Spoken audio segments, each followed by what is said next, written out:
Hello, and welcome to the Future Proof Podcast. This is our monthly podcast where we talk about what we've been working on, anything that we're planning that's especially cool.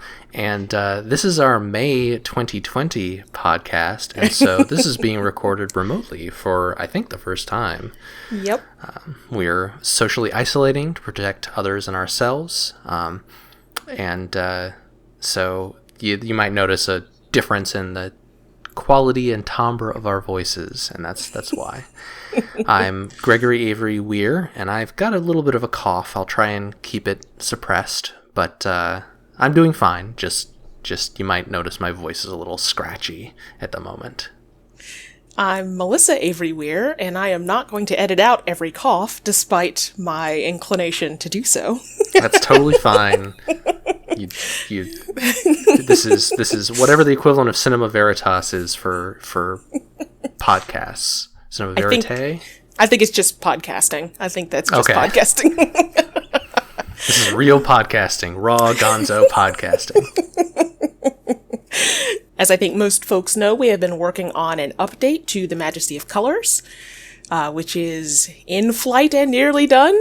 Yeah, we did our remaster a little over 2 years ago, which was a remaster of the old Flash game, and we thought that it would be good to include some stuff that we hadn't implemented that we wanted to. So little things that, like, one example of the sort of stuff we're adding is we noticed that a lot of playtesters tended to want to mess with the pilots in the biplanes. And so that's a thing that we've provided a response for in the game. Of course, we had to offer the option for the player to do something relatively extreme. Yeah. And so that's been, we were hoping to get this out by the proper anniversary in February. That didn't happen because, various world events and how they affected our work cycle. And so we think that we've got everything taken care of. We've got builds made so that we can play test them. We still need to, as of this recording, we need to finish doing regression testing, which is where we make sure that, like, nothing new has gone wrong and nothing old that used to work has been ruined by some change we've made. And at this point, once we finish that testing, we'll submit it to the Play Store and to the Apple App Store, or Apple Store, whatever they call it now.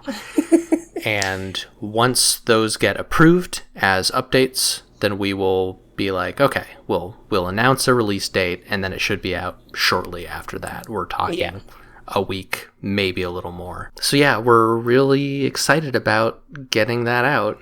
Yeah, in part because it feels very late. Even though we totally set that date. Like, I don't know if there's anyone who's like, if I don't get this update by February, I'm quitting. No, but I think I had kind of hoped to be working on other things at this point. Definitely. We always have... Oh, yeah. Yeah, we always have those other projects that we want to get done other than old stuff. Right. Yeah, and one of the things, and if you're subscribed to our newsletter, you've read a little bit about this, but we had a lot of trouble with our Mac, namely that it died. Yeah, just about everything short of catching fire. Just about. It's sitting on my couch, so I hope it does not catch fire. But first it ran really slow, and then the hard drive died, which presumably that was also why it was running very slow. And it's it's like the model that's the most difficult to replace the hard drive on. And, we only open this Mac once a year at most, because we are not Apple developers. We only do it for these builds, but we have to have it for these builds. So we looked around for alternatives, and there's a service, and this is not like any kind of advertisement or endorsement or anything. I don't know what's going on behind the scenes there, but we found that you can rent access to a Mac in the cloud. So this service, I think, is just called Mac in the Cloud or Mac in Cloud. And it's pretty slick. Like, basically, you're remote desktoping the same way you would into a Windows machine or over VNC.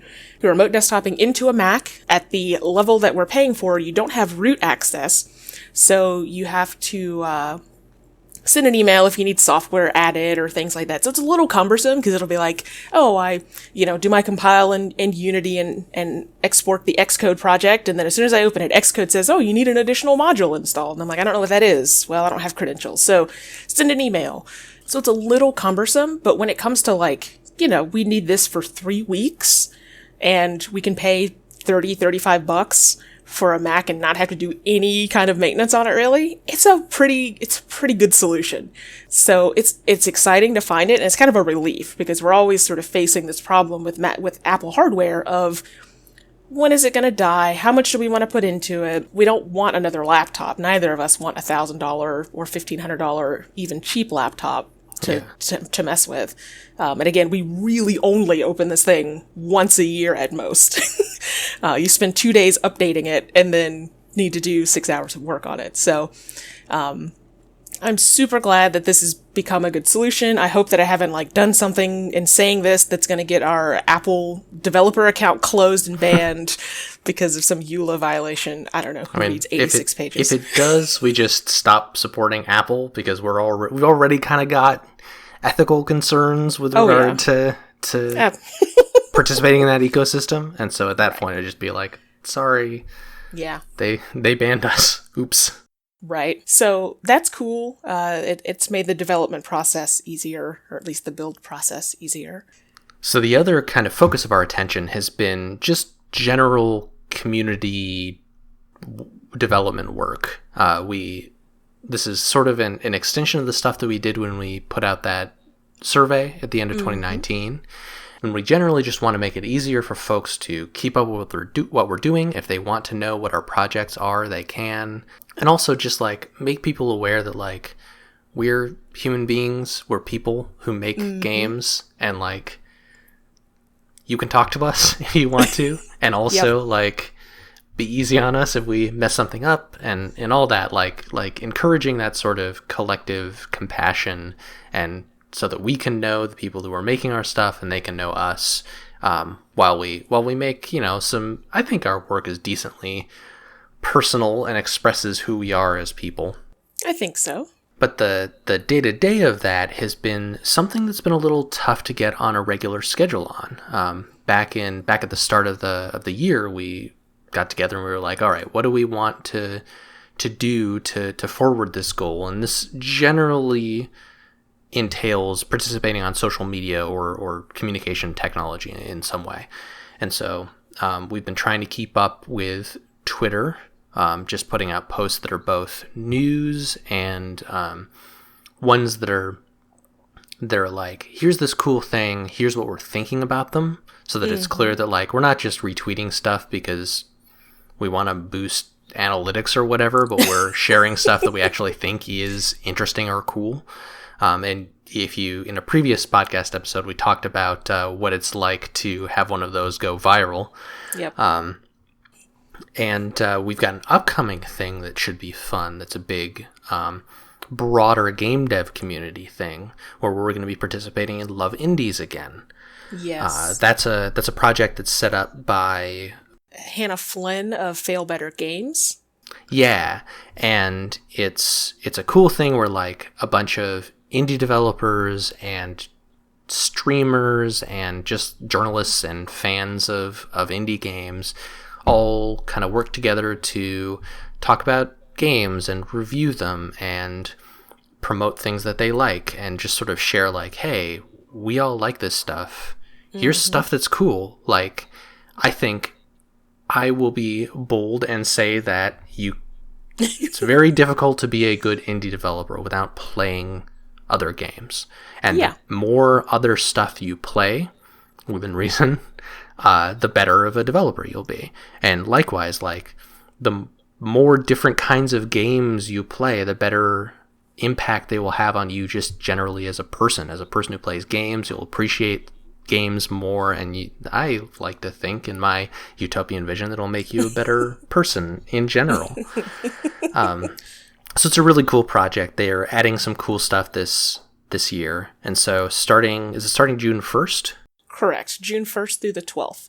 It'll be a cool thing. So there's one day when we'll be spending an hour reviewing as many things that we haven't reviewed as possible. It's all fun stuff. It's a good opportunity for us to mix up how to do a proper Twitter thread by replying to the wrong post in the Twitter thread, as we did last year. Yeah, we'll need to just figure two people, out. two we'll people need to get threading on the same page on that. Yeah. So that's Twitter. On Twitch, we've continued to do future-proof plays every couple of weeks, which has been pretty cool. Yeah, we've been wonderfully consistent with those. There was a little while where we weren't sure if this was something we wanted to do, and so it got a little easier to be like, maybe not today. But we've been going strong despite all the things happening.